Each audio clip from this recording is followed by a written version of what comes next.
What's up, guys? How are you? We had to get outdoors to film today. It's a beautiful day in Pennsylvania. It's like 30 degrees. There's some snow on the ground. We wanted to just get out here and actually take a look at a new lens for the Canon M50 camera. The Canon M50 is a great camera. It's probably one of the most popular YouTube cameras of like 2019, late 2018, 2019. So Sigma came out with a new lens. It's a 1.4 aperture, 16 mil, really cool lens. I do have a variable ND filter on this lens, but we're gonna check that out. First thing I wanna comment on though, did you guys notice that YouTube changed the comments on iOS? I don't know if they did it on Android yet, but let me show you that. I would like to hear what your thoughts are on the comment update from YouTube, because it's you can see on the phone that there's 2 comments now, and I can just pull it up on the screen. There's 2 comments up top. If you scroll the whole way down where comments used to be, they've moved. So you click that, you go back up, you have to tap this, then you have to tap into it. A little bit more work to get to the comments, but shout out to Gary V. Talked to him a few times on the phone before. Anyway, we're gonna talk about the Canon M50, the Sigma 1.4 new lens. So if you're shooting with a Canon camera with the M mount, which is like the M50, the M6, the M6 Mark II, stuff like that, this is a really good lens. I've actually purchased a lot of lenses in the past. Pretty much own every M lens out. The 11 to 22 is really popular. We have that today. We can get you some shots with that. We have the 50 to 100, I think. All right, so before we get into the shots with the 16 mil f1.4, I just want to show you guys, this is kind of my EOS M kit. And I got some random stuff in here right now because everything's just thrown in from a video shoot. The most popular lens, the kit lens, is a great lens. f3.5 to, shit, what is it? 3.5 to 6.3. Okay. So this is my M6 camera with the flip up screen. This is the kit lens. That's actually what we're filming with right now. 15 to 45, 3.5 aperture to 6.3. This lens isn't going to do great in low light. So what a lot of people do is go to the, I'm laughing because the 22 millimeter that I searched for an hour for from this event this weekend. I don't know what I did with it, but I'll put that up on the screen. The 22 millimeter is a good a better lower light because it's a 2.0 aperture, and I have that lens. I just can't seem to find it. A lot of people shoot with that, but it's going to be punched in a little bit more. So the other options that people go with is like the 11 to 22, and I feel like I don't have the cap on this one. You can kind of tell which lenses are used the most when you look in somebody's, it's like looking in somebody's toolbox and you can see what tools are used the most. Those are the ones you probably want to buy. Well, the lenses that I use the most are pretty much on my cameras, missing, or don't have caps on them and stuff like that. So this lens is pretty popular, 11 to 22. It is an f4 to 5.6.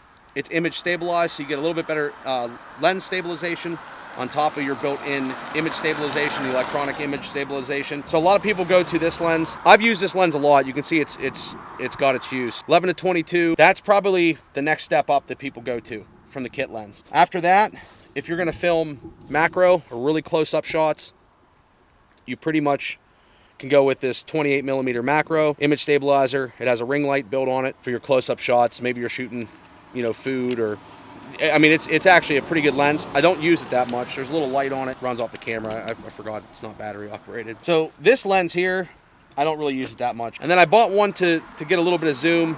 This one here is an 18 to 150. As you can see, it's in mint condition because I don't really use it a lot. A lot of times I'm using different cameras. So the 18 to 150, this is image stabilized. Not a bad lens, but it also is 3.5 to 6.3. So it's not gonna be the greatest low light. It's going to be more of like your standard kit lens. So that brings us to, and I wish I had the 22 millimeter. I really do for you guys. That brings us to filming with this 1.4. I'll give you an idea of the look of the lens. So this Tiffin variable neutral density filter, you can take that off, but at 1.4, it's going to let in a lot of light. So on a day like today with the snow on the ground, you may need this. So this lens 16 mil, and it's a fixed lens, and 1.4. Pretty good image quality, good build. Let's do a little filming with it before it gets dark. All right, so this is a shot here. We're sitting at 1.4, f1.4, 1/60th, shooting in 30 frames a second, ISO 100. So it should be giving me good depth of field right now. Get that field in the background. Just a quick test with it. You can see the image sharpness.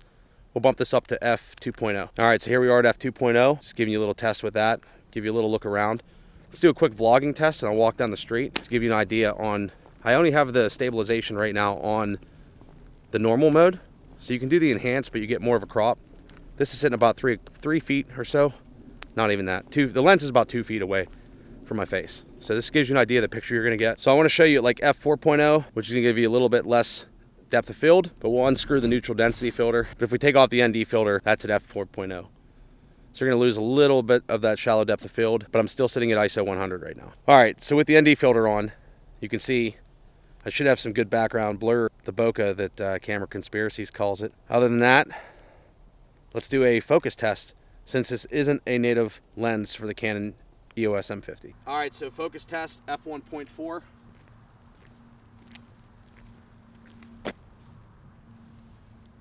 Hello?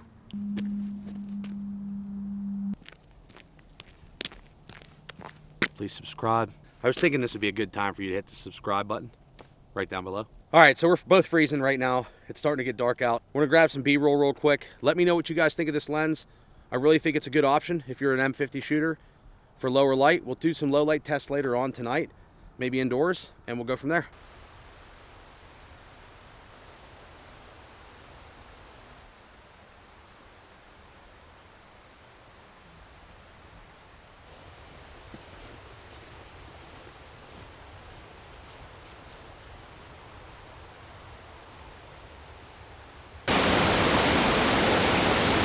So we might as well do the low light test right now because we stayed out pretty late. So I'm standing by a stream and I figured right now we're sitting at f1.4 and an ISO of 250. So it's getting pretty dark out. The only thing that's really saving us right now is the snow on the ground. So we'll see how this looks.